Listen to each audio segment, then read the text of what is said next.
I still remember the way her hands trembled when she said it, the kind of shaking that comes when the soul itself is unraveling. We were sitting across from each other at the kitchen table, the same spot where we'd once planned our wedding, laughed over burned pancakes, and talked about baby names for someday. That morning, someday came, just not the way I ever imagined. "Ethan," she whispered, her voice cracking, "I'm pregnant." For a second my chest swelled with something like joy. My throat tightened, eyes stung. I'd been waiting for those words for months. We'd been trying for a year, and every negative test had crushed us a little more. But then she didn't smile. She didn't reach across the table. She didn't cry happy tears. Instead, she looked down at her lap and said the words that sliced through me like glass. "But I don't know if it's yours." The room went quiet, so quiet that I could hear the hum of the refrigerator and the faint ticking of the wall clock behind her. My mind froze. I didn't even breathe for a moment. What do you mean?" I finally managed. Her eyes lifted, red and swollen. I messed up, Ethan. A few months ago. I was drunk and I slept with someone. "Someone," she said.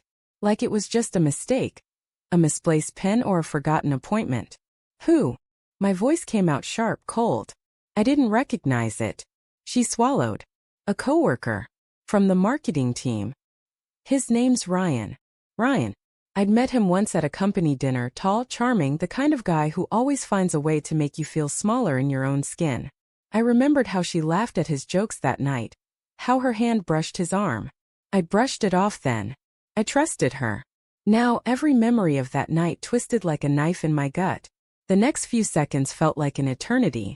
I couldn't even look at her. I got up, walked to the window and stared out at the empty street. I wanted to scream, punch something, break the silence that was choking me. But all I could do was whisper, "Why?" Her voice cracked. "You were so distant then. You were working late every night." I felt alone. It wasn't supposed to happen. It was one night, Ethan. One stupid night. I turned around slowly. "And that one night might have made you pregnant." She covered her face and sobbed. "I'm so sorry.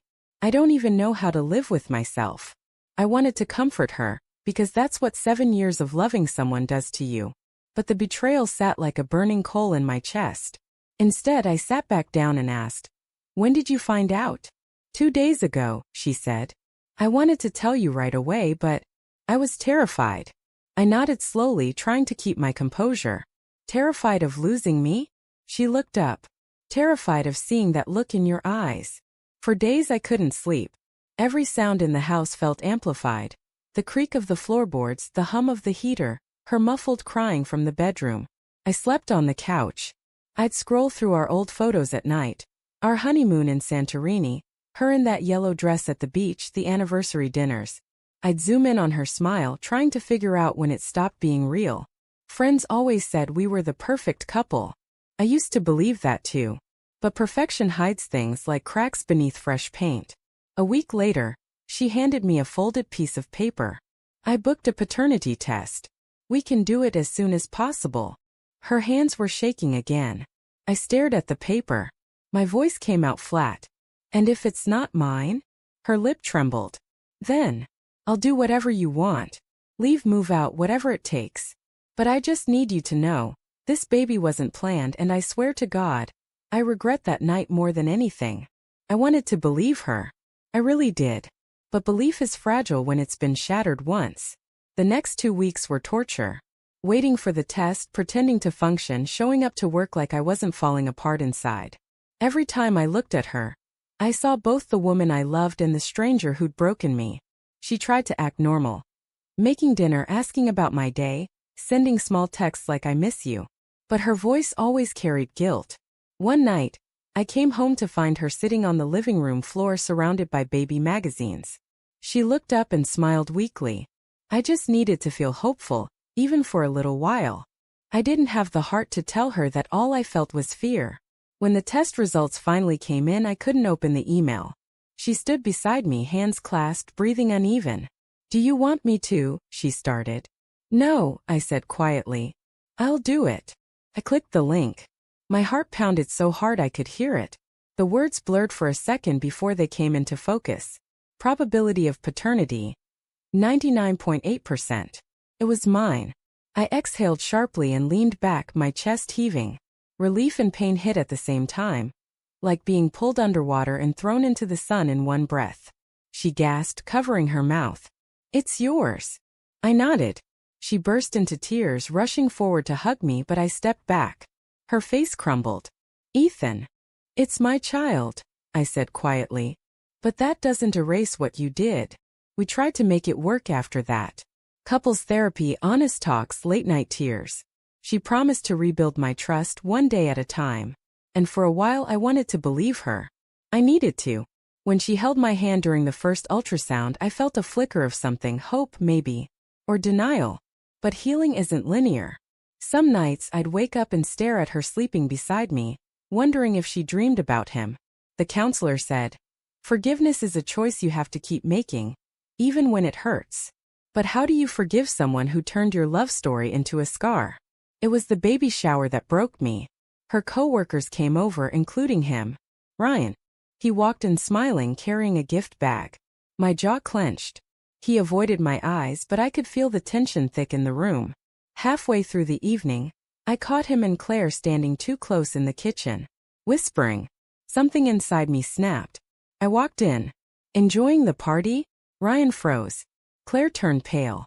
"Ethan, it's not," she started. "Save it," I said coldly. "You shouldn't have invited him. He's part of my team. And I'm your husband."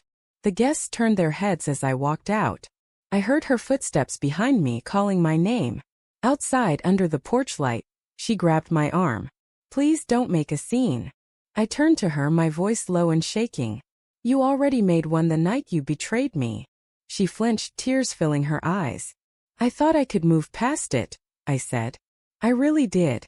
But seeing him here, smiling like nothing happened, it's killing me." Her lips trembled. "Ethan, I swear there's nothing between us anymore." "Then why do I still feel like I'm competing with a ghost?" She broke down then, sobbing, clutching her belly. "I love you. I've only ever wanted you. Please don't give up on us." I wanted to say I wouldn't, but the words wouldn't come. That night I packed a bag. She begged me not to go. "You're the only person I need," she said through tears. I looked at her, really looked. The woman I'd built a life with, now carrying my child, but also the woman who destroyed the foundation it stood on. I said quietly, "You needed me before you went to him too." She crumbled to the floor, sobbing uncontrollably.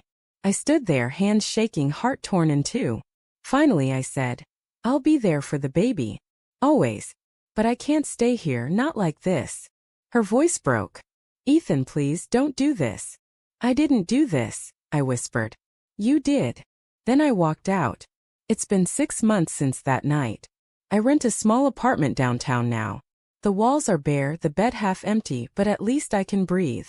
She sends me updates, photos of her belly growing, ultrasound images, messages like "he kicked today." Sometimes I reply. Sometimes I don't. "I'll be there when my son is born. I'll hold him, name him, love him." But his mother. I don't know if I'll ever be able to look at her without remembering the day she said she didn't know if he was mine. People think betrayal is about the act itself, sex, lies, secrets. It's not. It's about the silence that follows. The nights you spend wondering why you weren't enough. The way love starts to feel like a wound that refuses to close. Claire and I built something once. And maybe part of me will always love her for that. But love can't live where trust has died. When she called me last night, crying again, saying she still loved me, I finally said the words I'd been holding in for months. "Claire, I'll always care about you. But the man you cheated on doesn't exist anymore." She went silent. Then I heard her sob.